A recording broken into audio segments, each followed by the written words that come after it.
নামাজের শেষে আমরা যে আসসালামু আলাইকুম ওয়া রাহমাতুল্লাহ বলি, এই সালামটা আমরা কাদেরকে দেই?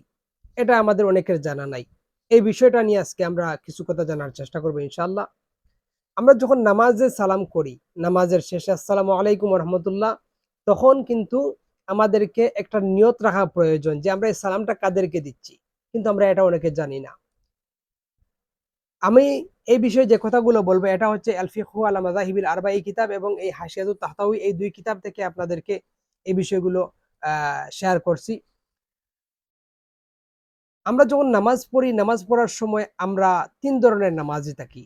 যেমন এক ধরনের নামাজি হলো যিনি ইমাম। আরেক ধরন হলো যারা মুক্তাদি আর আরেক ধরন হলো যারা একা, একা নামাজ পড়েন। তো এই অবস্থা ভেদে সালামটাও হবে ভিন্ন বা সালামের নিয়তটাও হবে ভিন্ন। তো আমরা ১ম এই যেটা দিয়ে শুরু করব সেটা হলো একা নামাজ আদায়কারী। যিনি একা নামাজ আদায় করছেন, উনি কিভাবে সালাম ফিরাবেন? বা সালাম ফিরানোর সময় উনি কার নিয়ত করবেন? এ বিষয়ে আমরা যখন একা নামাজ আদায় করব এবং যখন সালাম ফিরাবো তখন ডান দিকে সালাম ফেরানোর সময় আমাদের নিয়ত থাকবে যে আমাদের ডান দিকে যেই ফেরেশতা আছেন এই ফেরেশতাদেরকে আমরা সালাম দিচ্ছি। আসসালামু আলাইকুম ওয়া রাহমাতুল্লাহ। বাম দিকে ফিরানোর সময় আমাদের বাম দিকের যে ফেরেশতা আছেন তাদেরকে আমরা সালাম দিচ্ছি। এই নিয়তে আমরা সালাম করব আসসালামু আলাইকুম ওয়া রাহমাতুল্লাহ।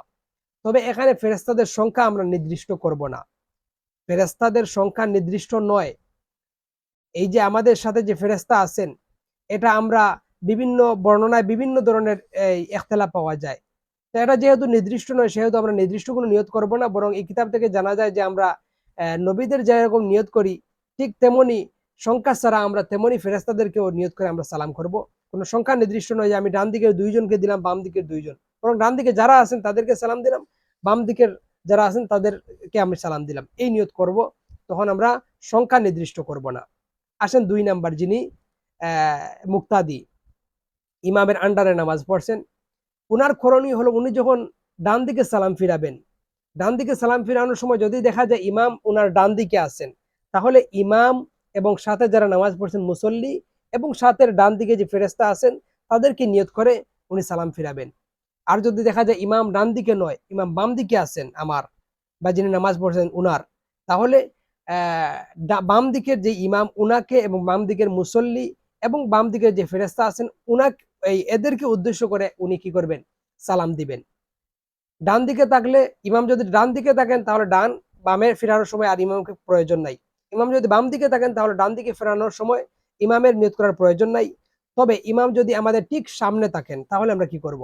তখন আমাদেরকে যেটা করতে হবে সেটা হলো আমরা যখন সালাম ফিরাবো তখন ডান দিকে ফেরানোর সময় ইমামকেও নিয়তের মধ্যে ঢুকাবো, বাম দিকে ফেরানোর সময় ইমামকে নিয়তের মধ্যে ঢুকাবো। অর্থাৎ ডান দিকে যখন ফিরাবো তখন ইমাম, মুক্তাদি এবং যা ফেরেশতা আছেন, বাম দিকে ফেরানোর সময় ওই একইভাবে ইমাম, মুক্তাদি এবং ফেরেশতা উনাদেরকে নিয়ত করে আমরা সালাম ফিরাবো বা সালাম দিব। তখন আমাদের নিয়ত থাকবে এদেরকে উদ্দেশ্য করে আমি সালাম দিচ্ছি।